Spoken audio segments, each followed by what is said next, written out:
نام سے شروع جو بڑا مہربان اور نہایت رحم کرنے والا ہے۔ ناظرین محترم، بحیثیت مسلمان ہمارا ایمان اور عقیدہ ہے کہ اللہ پاک نے نیک لوگوں کے لیے جنت اور گناہ گاروں کے لیے جہنم کو پیدا فرمایا۔ لوگ نیک ہوں یا گناہ گار، ہر انسان خواہش کرتا ہے کہ مرنے کے بعد اس کو جنت مل جائے، کیونکہ جنت ایک انتہائی خوبصورت جگہ ہے جہاں نہ کوئی فکر ہوگی اور نہ کوئی پریشانی ہوگی، خوشیاں اور راحت ہوں گی۔ جنت میں زندگی ہے اور موت کبھی نہیں، اور وہاں پر خوشیاں ہیں اور غم نہیں۔ یہ ہمارے رب کا وعدہ ہے۔ لیکن جنت میں پلنے والی، جنت میں رہنے والی ایک ایسی حور کا واقعہ آپ کو سنانے لگے ہیں جو رہتی تو جنت میں ہے مگر پھر بھی اذیت کی زندگی گزار رہی ہے، پریشان حال ہے اور غم زدہ ہے، روتی رہتی ہے اور رو رو کر اپنے آپ کو ہلکان کر دیا ہے۔ پیار دوستو، اس ویڈیو کو شیئر کرنے کا مقصد یہ ہے کہ مسلمانوں میں جنت میں جانے کا ذوق شوق پیدا ہو سکے۔ معراج کی شب تھی اور سارا عالم بالا رسول اللہ صلی اللہ تعالی علیہ وسلم کے خیر مقدم کے لیے موجود تھا۔ امیدوں کے ہجوم سے گزرتے ہوئے عالم ملکوت کا معائنہ فرمایا، اور پھر جب گشت کے لیے باغ فردوس کی طرف بڑھے تو مرحبا کہنے کے لیے ہر طرف حور و غلمان کی صفیں موجود تھیں۔ چنانچہ حضرت جبرائیل علیہ السلام قدم قدم پر ہم رکاب تھے، جنت کی سیر کرتے ہوئے ایک مقام سے گزر رہے تھے کہ رسول اللہ صلی اللہ تعالی علیہ وسلم کی چشم اقدس ایک غمگین حور پر پڑی جو ایک درخت کی ٹہنی تھامے ہوئے رو رہی تھی۔ رسول اللہ صلی اللہ تعالی علیہ وسلم کو بڑا تعجب ہوا، اور حضور اکرم صلی اللہ تعالی علیہ وسلم نے حضرت جبرائیل علیہ السلام سے فرمایا کہ دریافت کرو یہ حور کیوں رو رہی ہے، جنت کے عیش و آرام میں اسے کون سا غم لاحق ہو گیا ہے۔ حضرت جبرائیل علیہ السلام نے اس سے قریب ہو کر پوچھا، کیا تجھے معلوم نہیں کہ سلطان کونین صلی اللہ تعالی علیہ وسلم جنت میں تشریف فرما ہے؟ جواب دیا کہ معلوم ہے، جبھی تو غمگین فریادیوں کی طرح اپنا حال بنا رکھا ہے کہ ان کی نگاہ رحمت میرے اوپر پڑے اور وہ میرا حال دریافت کریں۔ حضرت جبرائیل علیہ السلام نے ارشاد فرمایا کہ تجھے مبارک ہو، انہوں نے تیرا حال دریافت کرنے کے لیے بھیجا ہے۔ جواب کے انتظار میں رسول اللہ صلی اللہ تعالی علیہ وسلم کی سواری رکی ہوئی ہے۔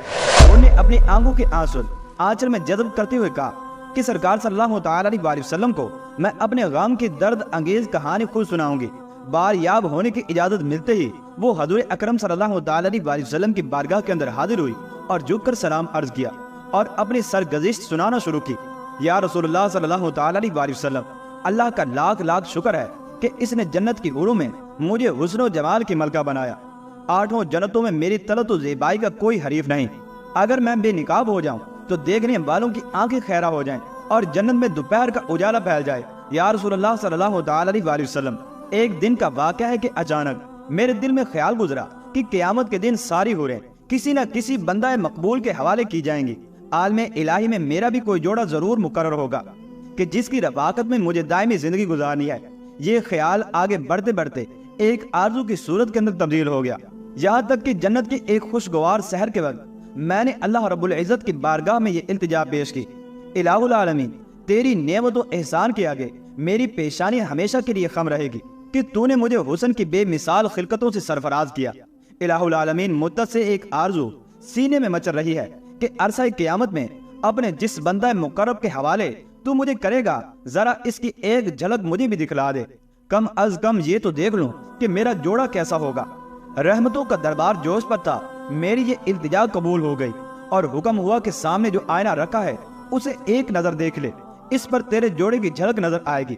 یا رسول اللہ صلی اللہ تعالی علیہ وسلم، میں ارمان اور شوق میں ڈوبی ہوئی آئینے کی طرف بڑھی اور میرے قدم خوشی سے زمین پر نہیں پڑ رہے تھے کہ آج عالم جاوید کے محبوب ترین ساتھی کو دیکھنے کے لیے جا رہی ہوں۔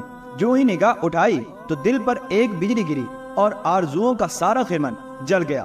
دل کو کسی کروٹ چین نہیں ہے، ہمیشہ اس غم میں سلگتی رہتی ہوں کہ ایک بد شکل سیاہ فام اور وحشت ناک چہرے کے ساتھ میرا کیوں کر نباہ ہو سکے گا، جبکہ اس کے تصور سے طبیعت کو دہشت ہونے لگتی ہے۔ نبی کریم صلی اللہ تعالی علیہ وسلم زیر لب مسکرائے اور دریافت فرمایا کہ اپنے جوڑے کا جو سراپا تو نے آئینے میں دیکھا ہے میرے سامنے بھی بیان کرو۔ اس نے ٹھنڈی آہ بھر کر کہا کہ سر سے پاؤں تک مجسم سیاہی، خوفناک اندھیرا، چھوٹی چھوٹی آنکھیں اور موٹے موٹے ہونٹ، چوڑے دانت اور چپٹی ناک اور تنگو تاریک پیشانی ہے۔ قد و قامت میں بھی بالکل بے ڈنگا، چشمہ نور میں نکھری ہوئی چاندنی اور گلے لالا کی بہاروں کے ساتھ اس وحشت ناک مجسم کا پیوند کیوں کر جوڑا جا سکتا ہے؟ جب وہ اپنی ذات کی بات ختم کر چکی تو رسول اللہ صلی اللہ تعالی علیہ وسلم نے سر اٹھایا اور آنکھیں غیرت جلال سے سرخ ہو گئی تھی۔ تو آپ صلی اللہ تعالی علیہ وسلم نے شان بے نیازی کے ساتھ ارشاد فرمایا، تو نے جو سراپا بیان کیا وہ تو میرے پیارے بلال کا ہے، ایک عاشق سراپا، ایک مومن وفاکش، اور کائنات کے ایک گوہر نایاب کو پا کر تو غم نصیبی کا شکوہ کر رہی ہے۔ کہ تجھے معلوم نہیں کہ بلال میرا عاشق مجسم ہے، میں نے اپنے پلکوں کے سائے میں اسے پناہ کی جگہ دی ہے۔ اور سن لے، میرا بلال بارگاہ یزدانی میں تقرب کی اس مسند امتیاز پر فائز ہے کہ فردائے قیامت میں اس کے جسم کی سیاہی حوران خلد کے رخساروں پر تل بنا کر تقسیم کر دی جائے گی۔ آتش کدہ عشق میں وہ نکھرا ہوا سونا جس نے محبت کی شیفتگی میں دونوں جہاں سے منہ پھیر لیا، وہ حسن مجرد کا تماشائی ہے۔ فردوس کا حسن وہ کیوں کر خاطر میں لائے؟ چنانچہ اپنے جلووں کی زیبائی پر تو غرور نہ کر، ہو سکتا ہے کہ جس دن 70,000 نقاب الٹ کر تو بلال کے سامنے آئے، میرا بلال تجھے پسند ہی نہ کرے۔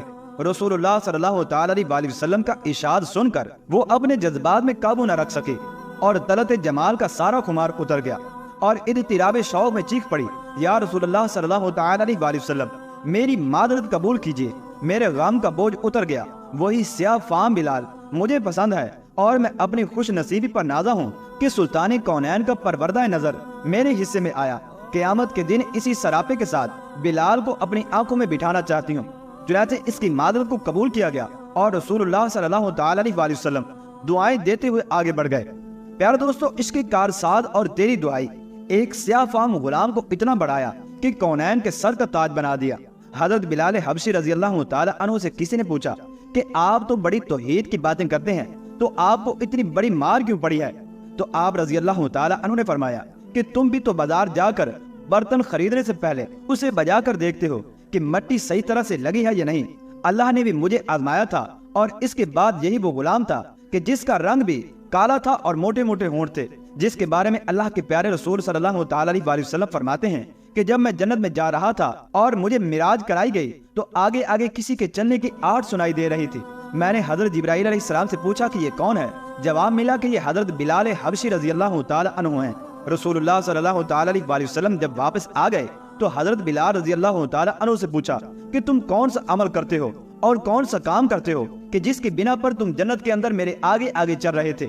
تو حضرت بلال رضی اللہ تعالی عنہ نے بتایا، یا رسول اللہ صلی اللہ تعالی علیہ وسلم، آپ ہی نے تو بتایا تھا۔ تو رسول اللہ صلی اللہ تعالی علیہ وسلم نے ارشاد فرمایا، کیا بتایا تھا؟ تو حضرت بلال حبشی رضی اللہ تعالی عنہ نے عرض کی، یا رسول اللہ صلی اللہ تعالی علیہ وسلم، آپ ہی نے تو فرمایا تھا کہ ہر وقت باوضو رہنا، تو میں ہر وقت وضو کی حالت میں رہتا ہوں، اور جب بھی میں بے وضو ہوتا ہوں تو اسی وقت نیا وضو کر لیتا ہوں، اور جب وضو کرتا ہوں تو تب 2 رکعت نماز پڑھ دیتا ہوں۔ سبحان اللہ۔ ناظرین محترم، اس حکایت سے ہمیں یہ پتہ چلا کہ اگر ہم بھی بلندی درجات چاہتے ہیں اور ہم بھی یہ چاہتے ہیں کہ زمین پر رہتے ہوئے ہماری قدموں کی آہٹیں بھی جنت کے اندر سنائی دے، تو ہمیں چاہیے کہ ہر وقت باوضو رہیں۔ اور حضور اکرم صلی اللہ تعالی علیہ وسلم نے ارشاد فرمایا، جو شخص باوضو فوت ہوتا ہے تو قیامت کے دن اس کو شہیدوں کے ساتھ اٹھایا جائے گا۔ اللہ تبارک و تعالیٰ سے دعا ہے کہ اللہ تبارک و تعالیٰ ہمیں ہمیشہ باوضو رہنے اور جنت میں داخل ہونے کی توفیق عطا فرمائے۔ آمین یا رب العالمین۔